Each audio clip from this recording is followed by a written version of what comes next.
আসসালামু আলাইকুম। আরে আরে তুমি এখানে দাঁড়ায় আছো কেন এখনো?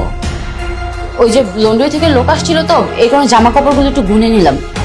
দেখো তোমাকে ডক্টর বলছে একদম কাজ করা যাবে না, আর এভাবে দাঁড়া থাকা যাবে না, কারণ তুমি প্রেগনেন্ট। ডক্টর বলছে তোমাকে সবসময় রেস্টের উপর থাকতে, ঠিক আছে? হয়েছে কি জানো, আমার না প্রচন্ড ক্ষুধা পেয়েছে, এই কারণে তো আব্দুলকে বলতে এসেছিলাম আমার জন্য 1 গ্লাস দুধ বানাতে, আর এসে দেখি ও এখানেই দাঁড়িয়েছে।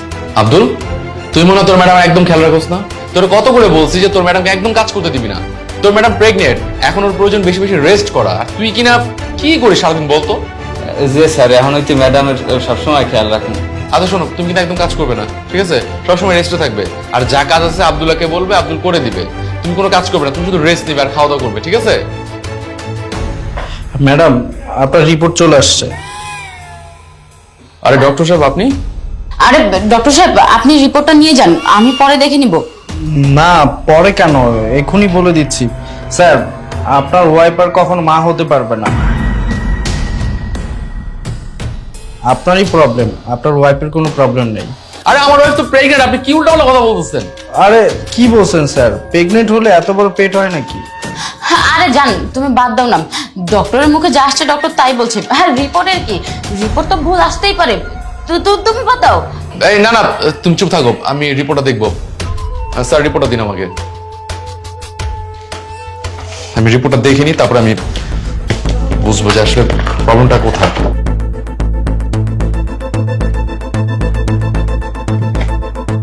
এটা আমি কি দেখলাম? এটা কি দেখলাম আমি? এই রিপোর্টে স্পষ্ট করে লেখা আছে যে আমি কখনো বাবা হতে পারবো না। তাহলে তুমি কিভাবে প্রেগন্যান্ট হলে? কিভাবে হলে বলো আমাকে? তার মানে তুমি আমাকে ঠকাচ্ছ? হ্যাঁ, আমি ব্যবসার কাজে দেশের বাইরে থাকি, মাসের পর মাস পরে থাকি দেশের বাইরে, আর তুমি এই সুযোগে তোমার মুখ কালা করে আসছো না? কার না কার সন্তান নিয়ে তুমি আমার বাসায় বসবাস করতেছো? ছি রোমানা, ছি! আমি তোমার কাছ থেকে এই জিনিসটা কখনো আশা করি নাই। আমি তো অনেক বিশ্বাস করতাম, তুমি আমার সাথে এত বড় ধোঁকাবাজি করলা। আরে জান, তুমি বিশ্বাস করো, আমি তোমাকে ঠকাইনি, এই বাচ্চা তোমার আর আমার। Just shut up! আর একটা কথা বলবা না। আমার যা বোঝার ছিল, শোনার ছিল, আমি বুঝে ফেলছি। আমাকে আর কিছু বলতে হবে না। আমি তোমার কাছে এই জিনিসটা আশা করি নাই। আমি তোমাকে আর একটা মুহূর্ত সংসার করছি, আমি তোমাকে ডিভোর্স দিয়ে দিব। তুমি অনেকক্ষণ ধরে অনেক কথা বলেছো, তুমি দেখতে চাও আমার পেটে কি?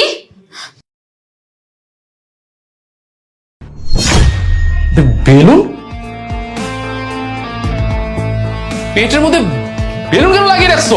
মানে এইসবের মানে কি? এসবের মানে কি জানতে চাও? তাহলে শোনো, আমি অনেক আগে থেকেই জানতাম তুমি কখনো বাবা হতে পারবে না, আর তুমি যদি এই কথাটা জানো তুমি খুব কষ্ট পাবে। আমি চাই না তুমি কখনো কষ্ট পাও, কারণ আমি তোমাকে খুব ভালোবাসি, আর এই কারণে আমি ওর সাথে এই প্ল্যানটা করেছি। তুমি আমাকে এতটা ভালোবাসো? আরে তুমি তো আমাকে একটাবার বলতে পারতে যে আমার মধ্যে সমস্যা। এত কিছু করার কি দরকার ছিল বলো তো? আমি কষ্ট পাবো বলে তুমি এত বড় সত্যটা আমার কাছে লুকাইছো? তুমি আমার কাছে শেয়ার করতে পারতা। তুমি কাজটা একদম ঠিক করো নাই। আসলে রোমানা, আই এম সরি। আসলে এতক্ষণ তোমাকে অনেক কথা বলে ফেলছি, না জেনে না বুঝে অনেক খারাপ কথা বলছি, অন্যের সাথে সম্পর্ক করো, মুখ কালা করছো, আরো কি কি বাজে বাজে কথা বলে ফেলছি। প্লিজ তুমি আমাকে মাফ করে দিও।